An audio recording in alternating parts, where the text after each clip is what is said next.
ముందైనా తెలంగాణ రాష్ట్రంలో ఎక్కడ కనిపించినటువంటి పరిస్థితి మనమైతే చూడలేదు. సడన్గా నిన్న మొన్న మళ్ళీ బయటికి రావడం జరిగింది. బయటికి వచ్చిన తర్వాత ఒక్కసారే ప్రభుత్వం మీద, అదేవిధంగా రేవంత్ రెడ్డి ముఖ్యమంత్రి మీద, అదేవిధంగా మోడీ మీద మోడీ ప్రధానమంత్రి మోడీ మీద కూడా విరుచుకుపడడం జరిగింది. ఆయన చాలా రకాలైనటువంటి భారీ డైలాగులు, భారీ దాన్ని ఏమంటారు, ఒక రకమైనటువంటి వ్యాఖ్యలు చేశారు. అంటే సవాల్ లాంటి వ్యాఖ్యలు చేశారు. సో ఏంటి కేటీఆర్ గారు ఇంత ఇదిగా మాట్లాడడానికి గల కారణాలు ఏంటి? నిజంగానే మరి బీజేపీ అదేవిధంగా మోడీ అండ్ రేవంత్ రెడ్డి ములాఖాత్ అయ్యి తెలంగాణకు అన్యాయం చేస్తున్నారన్న అటువంటి వ్యాఖ్యల మీద మీరు ఏ విధంగా చూస్తారు? 100% కరెక్టే కదా అండి. ఎందుకంటే ఇప్పుడు అంతెందుకండి, మన యూరియా విషయమే తీసుకుందాం. ఎందుకంటే ఓ మంత్రులాగా మాట్లాడతాడు, పిచ్చి పట్టినట్టు. అదే విధంగా అసలు అతను ఏం మాట్లాడుతున్నా అర్థం కాదు. ఆయన ఇంటి పేరు తుమ్మల నాగేశ్వరరావు, వాస్తవంగా వ్యవసాయ శాఖ మంత్రి. మరి ఆయన ఇంటి పేరు తుమ్మల అని మొత్తం రాష్ట్ర వ్యాప్తంగా ఉన్న వ్యవసాయ క్షేత్రాలతో తుమ్మలు మొలిపితారో అర్థమైతే లేదు. వాస్తవం ఏంటంటే ఎక్కడ కూడా ప్రాబ్లం లేదు, ఎక్కడ కూడా కొట్లాడుతుంటారు. వాస్తవంగా ఎక్కడ కూడా యూరియా కొరత లేదంటే ఇవాళ పొద్దున్న నుంచి యూరియా కొరత గురించి మాట్లాడతారు మొత్తం రాష్ట్ర వ్యాప్తంగా. అదే విధంగా ఎక్కడ కూడా యూరియా కొరత లేదు, సృష్టిస్తుల్లో బీఆర్ఎస్ వాళ్ళ డైవర్షన్ నిలబడుతుందంటే ఎక్కడి దద్దమ్మ మాటలు, ఎక్కడ అసలు రాష్ట్ర ప్రజలు అసలు వ్యవసాయం గురించి తెలుసా? వ్యవసాయం అంటే ఏంటి అన్నది కూడా తెలుసా? ఒక్కరు నిలబడితే ఒక్కరికి ఒక బస్తా ఇస్తున్నారు. ఎన్ని ఎకరాలు ఉంటే అన్ని ఎకరాలకు ఇస్తారు. ఎంత మంది ఉంటే అంతమంది రోడ్డు మీదకి వచ్చి నిలబెడుతున్నారు. ఇదా ప్రజాప్రభుత్వం. అంటే మీ హయాంలో అందరికి అందినయా రామ్మూర్తి గారు? 100%. ఇప్పుడు వాళ్ళే చెప్తున్నారు కదా. అంటే మీ హయాంలో రైతులు ఇబ్బంది పడ్డ సందర్భాలు లేవండి? ఫస్ట్ రాష్ట్రం వచ్చిన తర్వాత స్టార్టింగ్ లో కొంచెం మాకు, ఎందుకంటే ఈ వ్యవస్థ ఏంటి, కథ ఏంటి, కార్ఖానా ఏంటి అన్నది కొంచెం అర్థం కానప్పుడు ఇబ్బంది పడ్డాం. దాని తర్వాత మేము తెలుసుకున్నాం. ఎందుకంటే ఏదైతే యూరియా ఎప్పుడైతే దిగుమతి చేస్తారో 3 నెలల ముందే దిగుమతి చేసుకుంటే, ఇక్కడికి వచ్చిన తర్వాత ఏదైతే 3 నెలల ముందే మనం ఒక డంప్ చేసుకుంటే దాని తర్వాత ప్రాబ్లమ్స్ రావు. ఏదైతే ఖరీఫ్ సీజన్ వచ్చిన తర్వాత దేశవ్యాప్తంగా అందరికి అవసరం ఉంటది కాబట్టి ఆ సందర్భాల్లో ఇబ్బంది అవుతుందన్న ఉద్దేశంతో మేము ముందే డంప్ చేసుకున్నాం.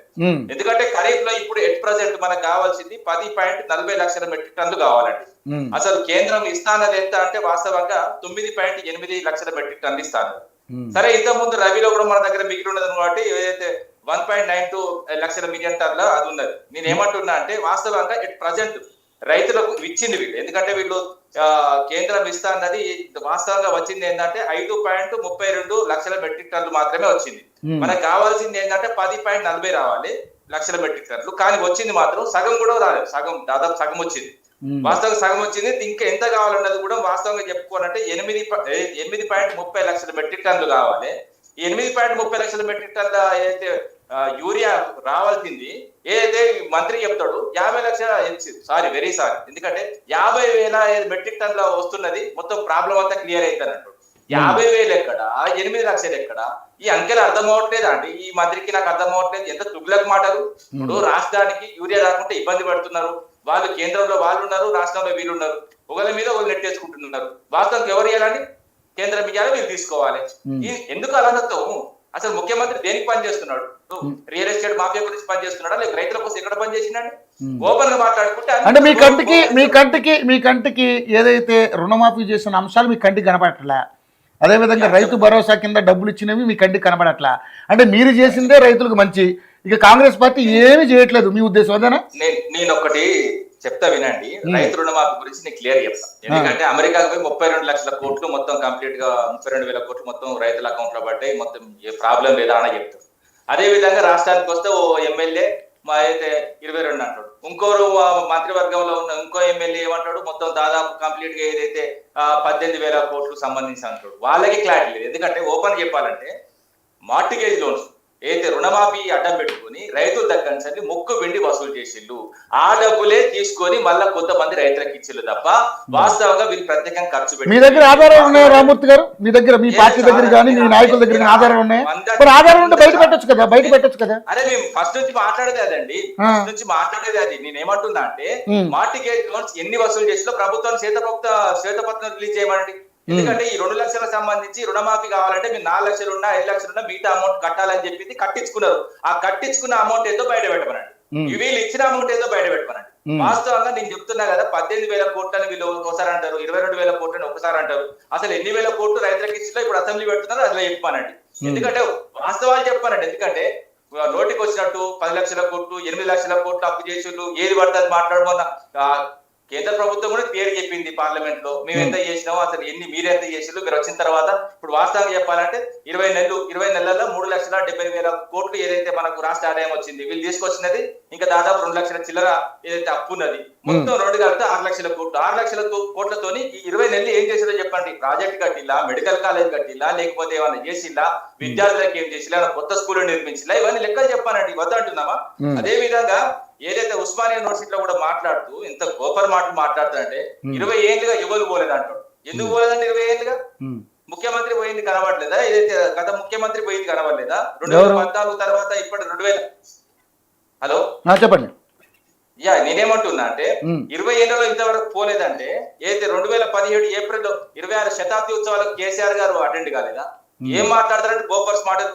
అదే విధంగా ఏదైతే కేసీఆర్ గారి హయాంలో కట్టిన ఏదైతే వాస్తవంగా అక్కడ బిల్డింగ్ కూడా ఏదైతే హాస్టల్ బిల్డింగ్ ఎలా ఓపెనింగ్ చేసిండో అది కూడా దాదాపు 40 కోట్లతో మేము కట్టినాము, 3 అంతస్తుల బిల్డింగ్. అదే విధంగా 166 గదులు, దాదాపు 500 మంది పీజీ హాస్టల్ వసతి కల్పించినాం, లైబ్రరీ, అదే విధంగా రీడింగ్ బుక్స్, ఏదైతే జిమ్, అదే విధంగా మల్టీపూల్, ఇవన్నీ కట్టినాము. ఇవన్నీ అయిన తర్వాత నేను ఏమంటున్నా, ఇంకొక చిన్న విషయం చెప్తా అండి. వాస్తవంగా ఏంటంటే ఒక ముఖ్యమంత్రి ఏదైతే విశ్వవిద్యాలయం పోయినప్పుడు ఏం చెప్పాలండి? ఓపెన్ అక్కడ విశ్వవిద్యాలయంలో విద్యార్థులు ఉంటారు, ప్రొఫెసర్లు ఉంటారు, దాంతో పాటు ఏదైతే కంప్లీట్ గా ప్రొఫెసర్లు ఉంటారు, వాళ్ళ ముందు ఏం చెప్పాలి? వాళ్ళు ఏం ఆశిస్తారు? నాణ్యమైన విద్య ఆశిస్తారు, అదే విధంగా ఏదైతే దాదాపు మంచి సదుపాయాలు ఆశిస్తారు, లేకపోతే మెస్ ఛార్జీలు కానీ, లేకపోతే స్కాలర్షిప్స్ కానీ, ఇవన్నీ ఆశిస్తారు. అదే విధంగా ఉద్యోగాలు కూడా ఆశిస్తారు. 2 లక్షల ఉద్యోగాల గురించి ఏమైనా చెప్తాడా? లేకపోతే నాణ్యమైన విద్య గురించి ఏమైనా చెప్తాడా? ఆడికి పోయి వాళ్ళ ముందు అది రియల్ ఎస్టేట్ మీటింగ్ అనుకున్నట్టు నాకు తెలిసి, అది రియల్ ఎస్టేట్ మీటింగ్ కాదని ఇంకా కూడా అర్థం అవట్లేదు. ఆడికి పోయి మీకు భూములు ఇవ్వలేను, జాగాలు ఇవ్వలేను, లక్షల కోట్లు మీకు నేను సాయం చేయలేను అంటే ఏం మాట్లాడి? ఎవడు అడిగిందండి? విద్యార్థులు ఏమంటారండి? భూములు అడుగుతారా, జాగాలు అడుగుతారా? ఎంత నిస్సిగ్గుగా మాట్లాడి. ఎవడన్నా అడుగుతారా అండి భూముల గురించి, జాగాల గురించి? విద్యార్థులు అంటే వాళ్ళు ఏమడుగుతారు? వాళ్ళకి చదువు కావాలి, వాళ్ళకి ఉద్యోగం కావాలి, వాళ్ళ వసతులు కావాలని అడుగుతారు. అవి పక్కకు పెట్టి మొత్తం కంప్లీట్ గా రాజకీయం మాట్లాడుతాడు. ఇప్పుడు మీరే కాదు రామమూర్తి గారు, మీరే ఒక విశ్వవిద్యాలయం కట్టాడా, ఒక మెడికల్ కాలేజీ కట్టాడని మీరే అంటున్నారు. ఒకవేళ రేపు పొద్దున విద్యార్థులు అడుగుతారేమో అనే ఉద్దేశంతో ముందే చెప్పుండొచ్చు. ఎందుకంటే గత 10 ఏళ్ళుగా మీరు పరిపాలన చేశారు. ఆ పరిపాలనలో అన్ని లెక్కలన్నీ తీస్తే బొక్కలు తప్ప వేరే ఏం లేవని చెప్పేసి ఇప్పుడున్నటువంటి ముఖ్యమంత్రి చెప్పడం జరుగుతా ఉంది. సో ఎలా సాధ్యం అంటారు? ఏ మాట నోటికి ఏదైతే నోటా తాటమాట. మెడికల్ కాలేజ్ 2 ఉండే, మీరు తీసుకొచ్చినాం, 34 తీసుకొచ్చినాం. అదే విధంగా నర్సింగ్ కాలేజ్ 5 ఉండే వీళ్ళ పరిపాలన, 23 తీసుకొచ్చినాం. బస్సు దాఖలు 0, 496 తీసుకొచ్చినాం. బీబీఎస్ సీట్లు 850 ఉండే, 4090 తీసుకొచ్చినాం. ఇవన్నీ లేవా అండి? చాలా అంశాలు ఉన్నాయి. ఇంకా చాలా విషయాలు మాట్లాడుకుంటే స్కూళ్ళ విషయం కూడా మాట్లాడుకుంటే గురుకులాలు 298 ఉండే, 1022 తీసుకొచ్చినాం. అదే విధంగా రెసిడెన్షియల్ డిగ్రీ కాలేజ్ 80 తీసుకొచ్చినాం. అదే విధంగా రెసిడెన్షియల్ జూనియర్ కాలేజ్ 146 ఉండే, 737 తీసుకొచ్చినాం. ఇవన్నీ చేసినాం. జిల్లాకు కలెక్టరేట్ కట్టినాం, సమీకృత కలెక్టరేట్లు. అదే విధంగా మొత్తం ఉస్మాన్ యూనివర్సిటీలో మొత్తం దళిత వీసీని మేము పెట్టిందే మేము మొదలు అంటాడు. మరి ఎవరండి ఇప్పుడు ఏదైతే సాంబయ్య ఎవరండి మేము పెట్టింది? మేము వచ్చిన తర్వాత 2014 నుంచి 2020 వరకు 30 మంది వీసీలను పెట్టినామండి. 30 మందిలో 4 దళితులను పెట్టినాం. అదే విధంగా ఏదైతే సాంబయ్యని తీసుకుపోయి మళ్ళీ తెలంగాణ యూనివర్సిటీకి వీసీని చేసినాం. 2వ వీసీ ఏదైతే దళిత వీసీ మల్లేశం గారిని శాతవాహన్ యూనివర్సిటీకి పెట్టినాం. అదే విధంగా రాథోడ్ పాలమూరు యూనివర్సిటీకి పెట్టినాం, ఇది ఎస్టీ క్యాండిడేట్. అదే విధంగా సబితా ఇంద్రెడ్డి గారు అత్యంత అధునాతమైన 4 బిల్డింగ్ల ప్రతి యూనివర్సిటీలో అత్యాధునికమైన బిల్డింగ్స్ కట్టినామండి. హాస్టల్స్ బిల్డింగ్స్ కానీ, కామర్స్ డిపార్ట్మెంట్ కానీ, లేకపోతే ఎకనామిక్స్ డిపార్ట్మెంట్ లకు కానీ ఎక్కడ అవసరం ఉంటే ఎక్కడ బిల్డింగ్స్ అయితే అక్కడ కట్టేసినాం. అదే విధంగా మెస్ ఛార్జీలు 100% పెంచినాం. ఇన్ని చేసినాము. అయితే ఉస్మానియా యూనివర్సిటీ గురించి మాట్లాడే అర్హత నీకు ఎక్కడదండి? నేను ఏమంటున్నా, ఉస్మానియా యూనివర్సిటీ మీద గందెక్కి పెట్టిన రేవంత్ రెడ్డి ఉస్మానియా యూనివర్సిటీ వెళ్ళి మాట్లాడాల్సిన అర్హత మీకు ఎక్కడదని ప్రశ్నించే ముందు మరి మీరు వెళ్ళి ఉస్మానియా యూనివర్సిటీలో మాట్లాడే అర్హత మీకు ఉందంటారా? మీ పార్టీ కానీ మీ నాయకులకు కానీ? చేసినాం. తెలంగాణ తీసుకొచ్చినాం. తెలంగాణ విద్యార్థుల పక్షం మా పక్షాన్ని ఉన్నారు. వాళ్ళు ఏదైతే కొట్లాడింది మాతో కొట్లాడేవి. ఏ పార్టీ మీద కొట్లాడినండి? కాంగ్రెస్ పార్టీ మీద కొట్లాడింది. ఏంది గతం నుంచి చెప్తా, ఏదైతే రజాకార్లకు వ్యతిరేకంగా అక్కడ జరుగుతున్న సాయుధ పోరాటంలో భాగంగా ఉన్నది ఉస్మాన్ యూనివర్సిటీ. అదే విధంగా ఏదైతే ఆయుధ పోరాటం తెలంగాణ మట్టిలో పుట్టిన ఏదైతే నక్సలిజం కానీ ఏ ఉద్యమమైన పాత్ర పంచుకున్నది ఏదైతే ఉస్మాన్ యూనివర్సిటీ. ఉస్మాన్ యూనివర్సిటీ అప్పుడు ఎవరి మీద కొట్లాడిందండి? ఎవరి ప్రభుత్వాలు అప్పుడు సాయుధ పోరాటం ఉన్నప్పుడు ఎవరి ప్రభుత్వం? అదే విధంగా భూమి కోసం, భుక్తి కోసం, ఏదైతే పీడిత ప్రజల విముక్తి కోసం కొట్లాడిన ప్రతి ఉద్యమం, అదే విధంగా జమీన్ జంగల్, ఇవన్నీ ఉద్యమాలు తీసి కాంగ్రెస్ పార్టీ మీద కదా. అదే విధంగా తొలిదేశ ఉద్యమం, మలిదేశ ఉద్యమం. తొలిదేశ ఉద్యమంలో ఇందిరాగాంధీ Right. దాదాపు 90 సార్లు హైదరాబాద్ లో కాల్పులు జరిగితే హైదరాబాద్ లో ఉన్న విద్యార్థులు ఎంతమంది చచ్చిపోయారండి? 369 మంది చచ్చిపోయారు. ఆ 369 మంది చంపింది ఏ పార్టీ? కాంగ్రెస్ కాదా? దాని తర్వాత నేను ఇస్తా ఒకసారి ఇవ్వాను ఒకసారి విద్యార్థులను మభ్యపడితే మనస్తాపం చేసి 1200 మంది ఎవరు చంపిలాండి. మీరు వాస్తవం చెప్పాలంటే కాంగ్రెస్ పార్టీ మొత్తం తొలి దశలో గాని మళ్ళీ దశలో గాని మొత్తం అన్ని స్థాయిలో కారణం వాళ్ళే. కాబట్టి వాళ్ళకి నైతిక హక్కు లేదు. కాంగ్రెస్ పార్టీ అప్పుడు ఇప్పుడు ఎప్పుడు తెలంగాణ పాలిట ఒక యమరాజు లాగానే వ్యవహరించింది తప్ప కలిపి దుర్మార్గుడు ఎవడండి? తెలంగాణ రిచ్ స్టేట్ తీసుకుపోయి కలిపి అదే విధంగా ఏవో ఇచ్చినాం అంటే నెహ్రూ గారు కూడా కలిపినప్పుడు బాధపడ్డాడు. దాని తర్వాత చేసిన తప్పునే పునరావృతం చేసుకుంటే 60 ఏళ్ళ గోసకు 60 ఏళ్ళ దోపిడీ కారణమైన ఈ కాంగ్రెస్ పార్టీ చేతి కొట్టి ఏం చేస్తుందంటే చేతిలో ఉన్నది ఎప్పుడు చేయదు. చేయించే పార్టీ తప్ప తెలంగాణ పార్టీలో ఏమని చేసినాడు ఒక్కటి చెప్పండి. తెలంగాణ ప్రాజెక్టుల విషయం కూడా మాట్లాడుకుంటే ఒక్కొక్కటి మనం పుట్టినప్పుడు స్టార్ట్ అయితే మనం చచ్చిపోయే వరకు కూడా ఒక్కొక్కటి కంప్లీట్ కాలేదు.